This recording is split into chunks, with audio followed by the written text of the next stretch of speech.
Assalomu alaykum. Sitrus meva ishqibozlari. Mana biz hozir murchmalarni yonida turibmiz. Yapon o'rigi ham deyiladi. Ular hozir rosa g'unchaga kirdi. Mana g'unchalarni ko'rishlaring mumkin. Xuddi shu holatda g'unchalaydi. Bu dekabr oylarini o'rtalarida o'zi gullashni boshlaydi.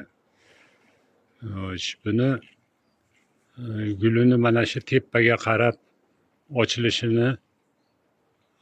ochilishi sababli bunda yomg'ir yoki qor yoqqanda buni gulini chiritib qo'yadi. Mana shuni hisobiga ko'pchilik bizda meva gullayapti, meva solmayapti deyishadi. Mana shu yomg'ir qorda gulni ustiga yomg'ir qorda tushib qolishi sabab bo'ladi. Buni birdan bir yo'li yo tepasiga zontik qilish kerak, klyonkani tashlab turish kerak o'sha yomg'ir qor yog'ayotgan davrda, yoki bo'lmasa buni yomg'ir qor yoqqandan keyin silkitib tashlash kerak.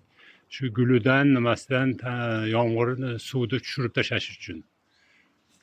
Shunga ahamiyat berib turilsa, albatta bu meva soladi.